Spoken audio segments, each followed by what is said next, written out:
നമസ്കാരം. ഈറ്റം വെള്ളത്തിലേക്ക് സ്വാഗതം. ഒരുപക്ഷെ ഏറ്റവും കൂടുതൽ റീറ്റെയിൽ നിക്ഷേപയുടെ കൈവശം ഉണ്ടായിരിക്കാവുന്ന ഒരു ഓഹരിയാണ് വോഡാഫോൺ ഐഡിയ എന്ന് പറയുന്നത്. അപ്പം നിത്യജീവിതത്തിൽ കാണുന്ന ഒരു പ്രോഡക്റ്റ് ആയതുകൊണ്ടും വിപണി വില 10 രൂപ പോലത്തെ ഒരു പെന്നി സ്റ്റോക്കുകളുടെ നിലവാരത്തിലേക്ക് ഉള്ളതിനാലും അതിൽ നിന്ന് ഭാവിയിൽ വമ്പൻ ആദായമൊക്കെ നേടാം. ഇപ്പോൾ നഷ്ടത്തിൽ നിൽക്കുന്ന ഒരു കമ്പനി നാളെ പച്ചുപിടിക്കുകയാണെങ്കിൽ അതിൽ നിന്ന് വമ്പൻ നേട്ടം ലഭിക്കാമെന്നുള്ള രീതിയിൽ ഒരുപാട് പേർ കൈവശം വെച്ചിരിക്കുന്നില്ല, നിക്ഷേപിച്ചിരിക്കുന്ന ഒരു ഓഹരിയാണ് വോഡാഫോൺ ഐഡിയ. അപ്പോൾ കഴിഞ്ഞ ദിവസങ്ങളിൽ വോഡാഫോൺ ഐഡിയയുടെ ഒരു ഓഹരിയിൽ ബന്ധപ്പെട്ട് ഒരു പ്രധാന വാർത്ത വന്നിരുന്നു. കേന്ദ്ര സർക്കാരിൻ്റെ ഭാഗത്തു നിന്നും വീണ്ടും ഒരു മൊറട്ടോറിയം വോഡാഫോൺ ഐഡിയയ്ക്ക് വേണ്ടി പരിഗണിക്കുന്നതായിട്ടുള്ള രീതിയിലാണ് വാർത്തകൾ വന്നിരുന്നത്. പക്ഷേ ഈ ഒരു നിർദ്ദേശിക്കപ്പെട്ട മൊറട്ടോറിയം ഒരു വാർത്ത വന്നിട്ടും ഓഹരി ഇന്ന് തിങ്കളാഴ്ച വ്യാപാരത്തിന് തുടക്കത്തിൽ ഒരു ചെറിയൊരു മുന്നേറ്റം കാണിച്ചെങ്കിലും നഷ്ടത്തിലാണെന്ന് ആ ഒരു വോഡാഫോൺ ഓഹരി ക്ലോസ് ചെയ്യപ്പെട്ടത്. അപ്പോൾ ഈ ഒരു പശ്ചാത്തലത്തിൽ എന്തുകൊണ്ടാണ് ഇതൊരു പുതിയൊരു മൊറട്ടോറിയം സംബന്ധിച്ച നിർദ്ദേശം വന്നിട്ടും ഇന്നത്തെ ഒരു വ്യാപാരത്തിൽ വോഡാഫോൺ ഓഹരിക്ക് തിളങ്ങാൻ പറ്റാതെ പോയത് എന്തുകൊണ്ട്, നിർദ്ദേശിക്കപ്പെട്ട മൊറട്ടോറിയത്തിൽ വ്യവസ്ഥകൾ എന്തൊക്കെ, എന്തുകൊണ്ടാണ് സർക്കാർ ഈ വിഷയത്തിൽ തുടർച്ചയായി ഇടപെടുന്നത്, ഓഹരിയുടെ പ്രകടനം എങ്ങനെ, ഇപ്പോൾ ഈ ഒരു വർഷത്തെ പ്രകടനം നോക്കുകയാണെങ്കിൽ അതെങ്ങനെ, എന്തുകൊണ്ടാണ് ഇന്ന് ഇത്തരമൊരു വാർത്ത ദേശീയ മാധ്യമങ്ങളിൽ വന്നിട്ടും വോഡാഫോൺ ഓഹരിക്ക് ഇന്ന് എന്തുകൊണ്ടാണ് നേട്ടത്തിൽ ക്ലോസ് ചെയ്യാൻ സാധിക്കാതിരുന്നത്, ഇനി കമ്പനിക്ക് മുന്നിലുള്ള എന്തൊക്കെയാണ് ഓപ്ഷൻസ് ഉള്ള നിലനിൽപ്പിനായിട്ടുള്ള ഓപ്ഷൻസ് എന്തൊക്കെ, ഇത്തരം ഘടകങ്ങളാണ് ഈ വീഡിയോയിൽ പ്രധാനം പങ്കുവെക്കുന്നത്. അപ്പോൾ ആദ്യം തന്നെ നോക്കുകയാണെങ്കിൽ ഇപ്പോൾ എന്തുകൊണ്ടാണ് സർക്കാർ ഇടപെടൽ തന്നെ നമുക്ക് ആദ്യം നോക്കാം. ഇപ്പം ഇൻഡിഗോ വിഷയമൊക്കെ നമുക്ക് കേന്ദ്ര സർക്കാർ കൈകാര്യം ചെയ്തതുമായിട്ട് കമ്പയർ ചെയ്യുമ്പോൾ വോഡാഫോൺ ഓഹരികൾ സർക്കാർ ഏറ്റെടുത്തിട്ടുണ്ട്. ഏകദേശം 49% ഒരു ഓഹരി വീതം സർക്കാർ ഈ ഒരു കമ്പനിയിൽ നേടിയിട്ടുണ്ട്.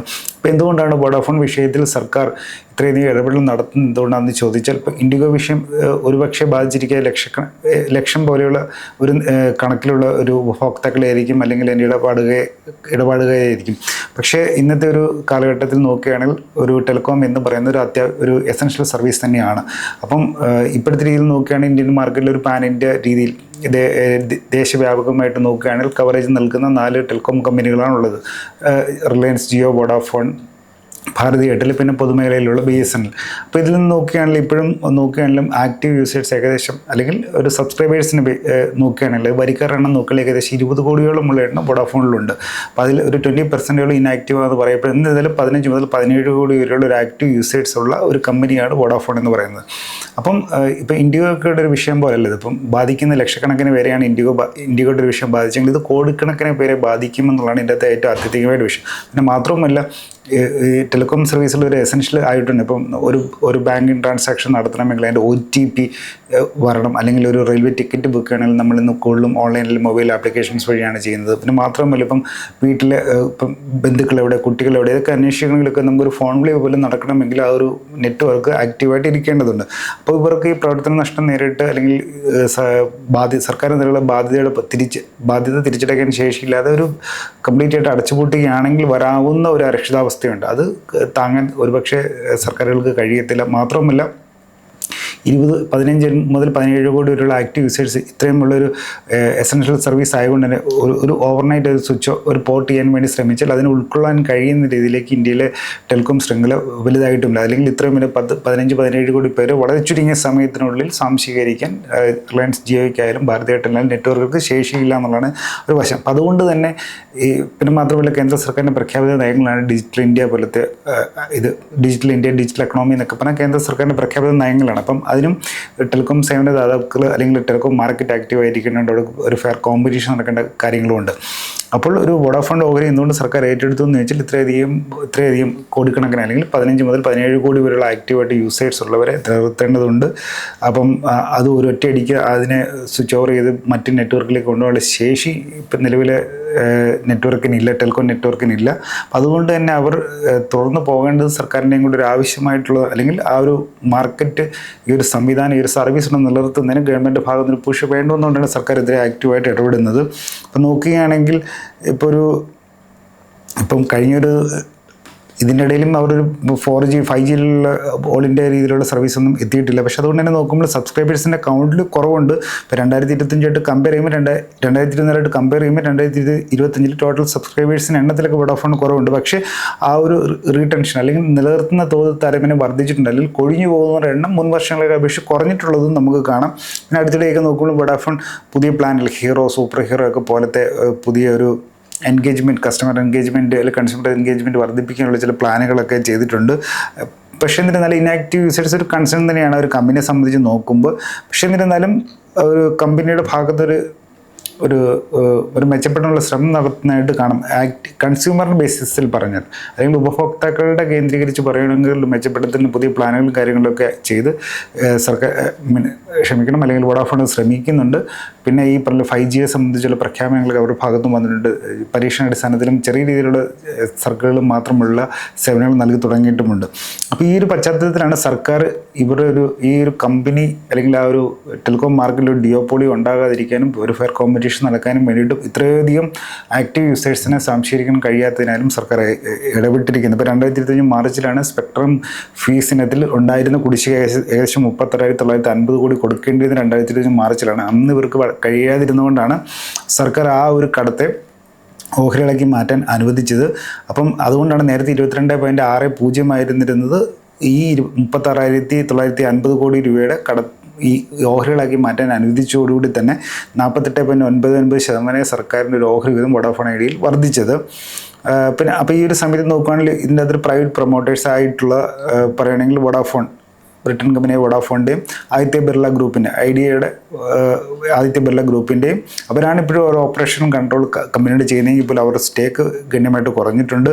അപ്പം ഈ ഒരു മാർച്ചിലെ ഒരു സർക്കാരിന് അപ്പോഴുണ്ടായിരുന്ന കടബാധ്യത അല്ലെങ്കിൽ ഏകദേശം 37,000 കോടി രൂപയുടെ സ്പെക്ട്രം ഫീസ് അടയ്ക്കേണ്ടതിന് പകരമായി അത് ഓഹരികളാക്കാൻ അനുവദിച്ചതോടെ തന്നെ ഈ വോഡാഫോണിൻ്റെ ബ്രിട്ടൻ കമ്പനിയായ വോഡാഫോണിൻ്റെ ഈ വോഡാഫോൺ ഐഡിയ എന്നുള്ള കമ്പനിയിലുണ്ടായിരുന്ന സ്റ്റേക്ക് 24.4 നിന്ന് 16.1 കുറയുകയും ചെയ്തു. സമാനമായി ആദിത്യ ബിർള ഗ്രൂപ്പിൻ്റെ കൈവശം ഉണ്ടായിരുന്ന ഓഹരിതും 14 നിന്ന് 9.4% കുറയുകയും ചെയ്തിട്ടുണ്ട്.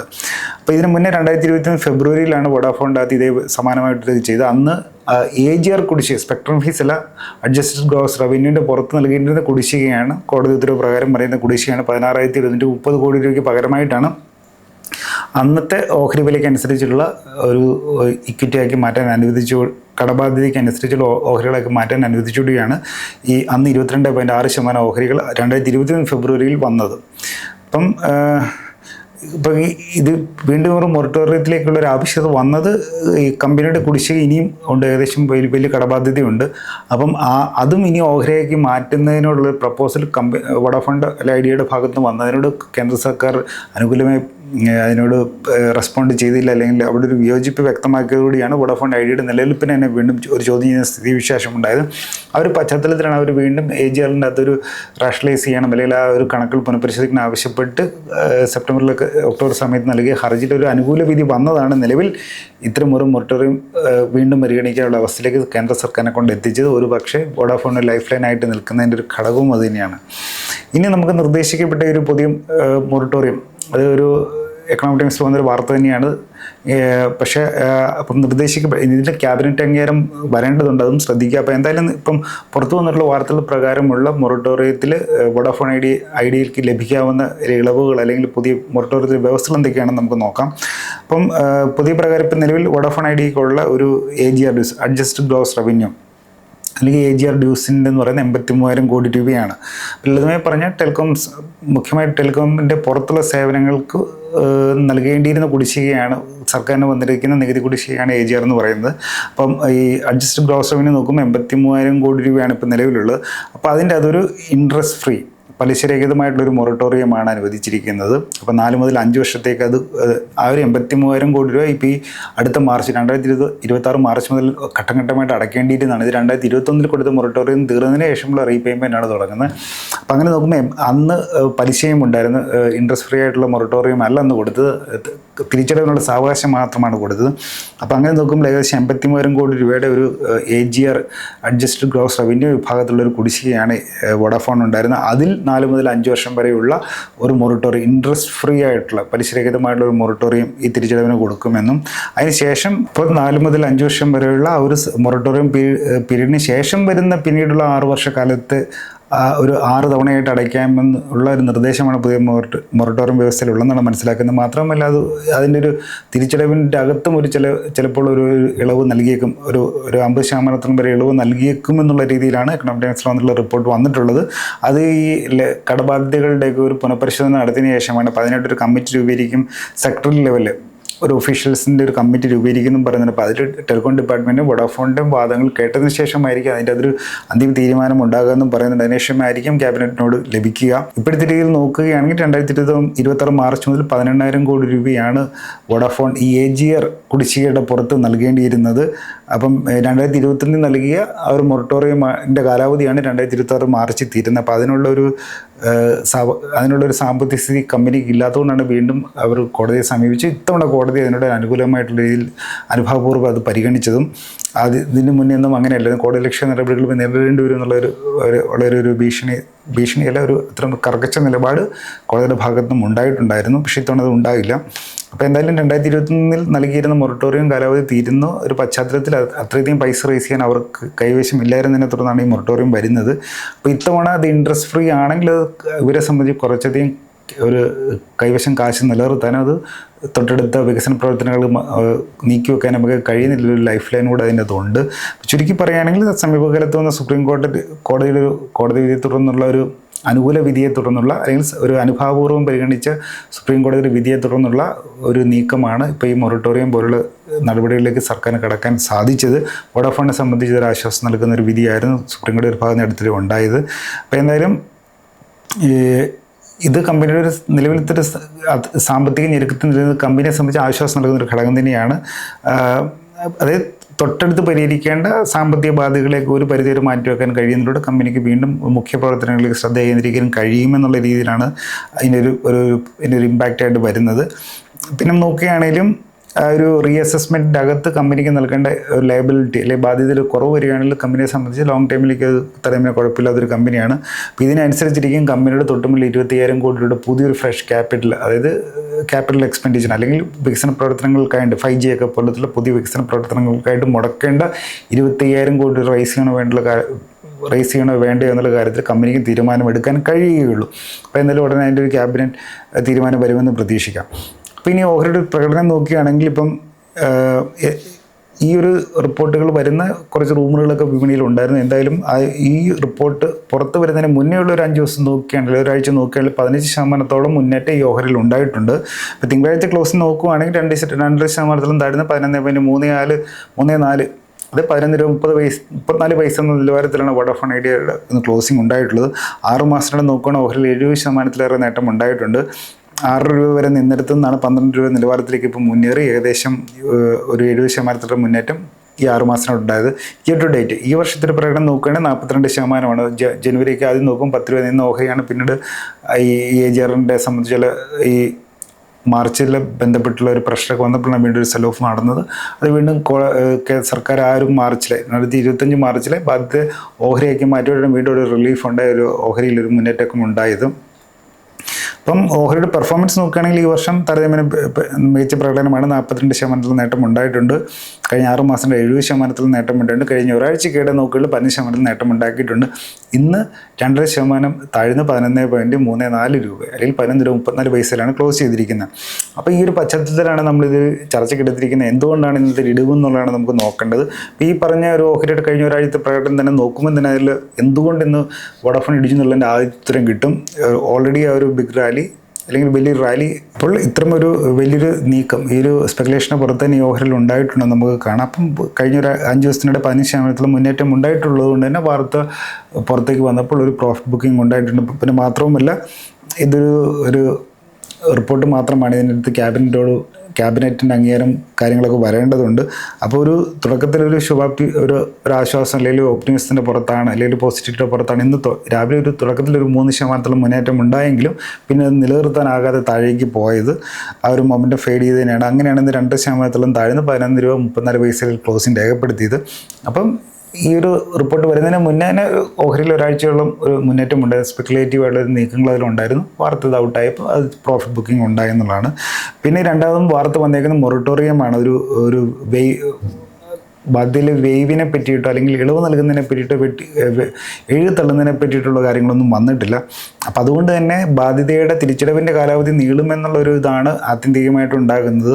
അപ്പോൾ ഒരു ഭാരം മൊത്തത്തിൽ കുറയുന്നില്ല എന്നുള്ളൊരിതുണ്ട്.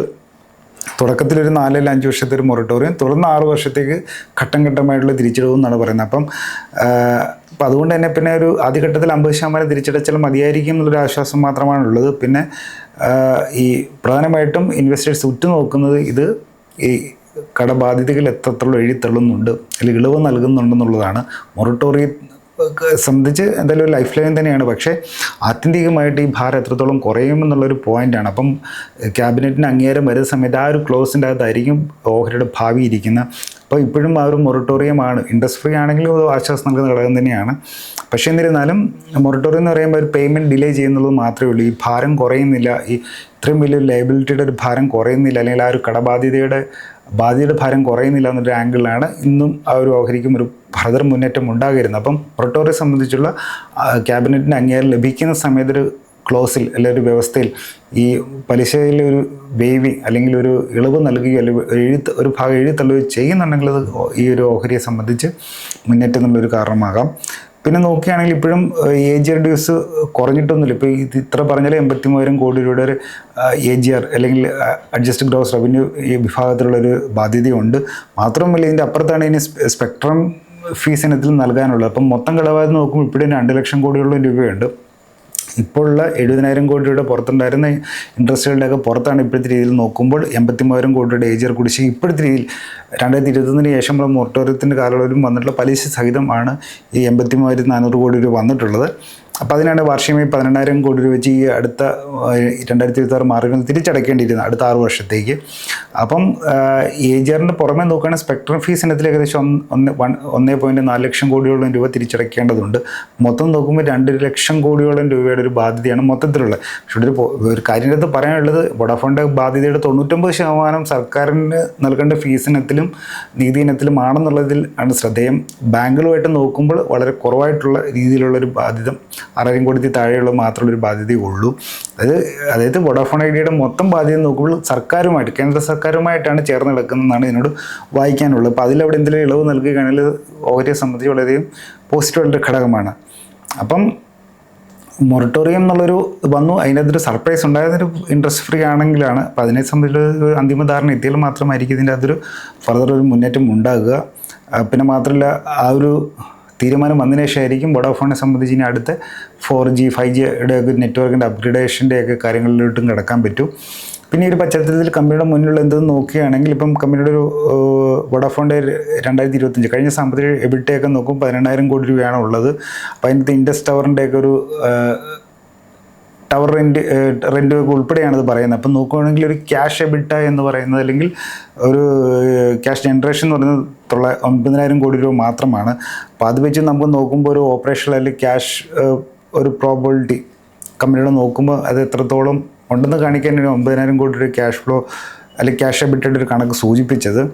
അപ്പം എന്തായാലും അപ്പോൾ അതുകൊണ്ട് തന്നെ മുന്നിൽ കടബാധ്യതയുടെ വലിപ്പവും ഇതിനുള്ള ക്യാപിറ്റൽ എക്സ്പെൻഡിച്ചർ അല്ലെങ്കിൽ കമ്പനിയുടെ വികസനത്തിന് വേണ്ടി ചിലവാക്കേണ്ട ഒരു തുകയുടെ ഒരു കാര്യവുമാണ് ഇതിലൂടെ സൂചിപ്പിച്ചത്.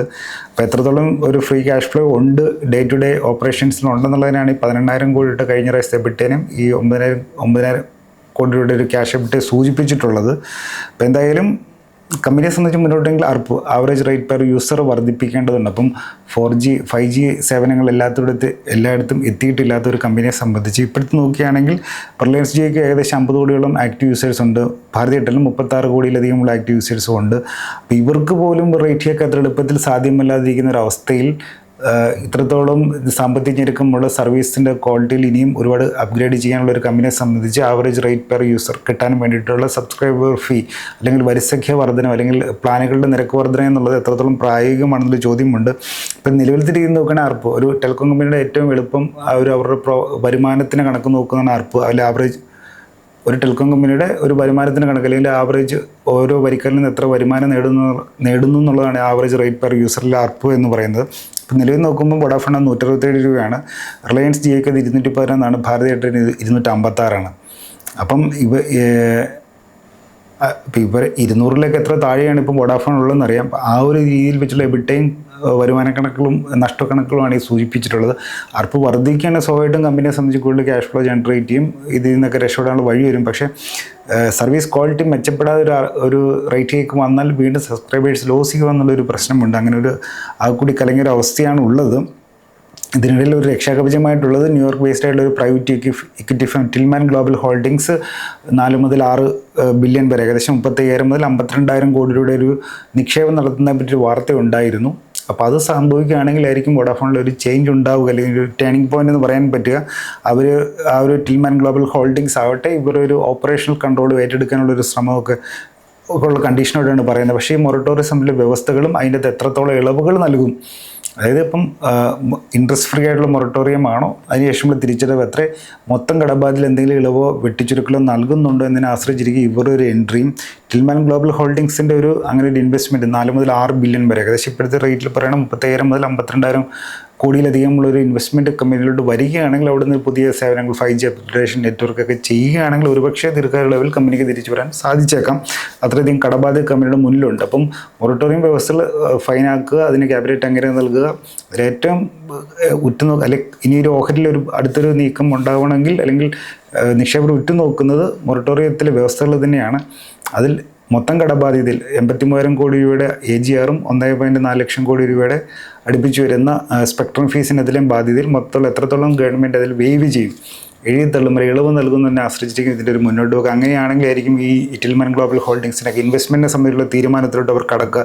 ഇത് കുറേ നാളായിട്ട് കേൾക്കുന്നതാണ്. അപ്പോൾ ഇവരെല്ലാം ഈ ഒരു മൊറട്ടോറിയത്തിൻ്റെ കണ്ടീഷൻസിനോട് വെയിറ്റ് ചെയ്യാൻ തോന്നുന്നു. ഇല്ലാത്തൊരു പക്ഷം സർക്കാരിൻ്റെ സപ്പോർട്ടുള്ളത്തോളം കാലം മാത്രമാണ് ഇതിന് മുന്നോട്ട് പോകാൻ കഴിയുക. പക്ഷേ ഇങ്ങനൊരു ഇൻവെസ്റ്റ്മെൻറ്റ് വരുന്നുണ്ട്, 5G സേവനങ്ങളിലൊക്കെ കടക്കുന്നുണ്ടെങ്കിൽ ഒരു പക്ഷേ ദീർഘകാലയളവിൽ രക്ഷപ്പെട്ടേക്കുള്ള സാധ്യതകളും കാണുന്നു. ഇത്രയുമാണ് സൂചിപ്പിക്കാനുള്ളൂ.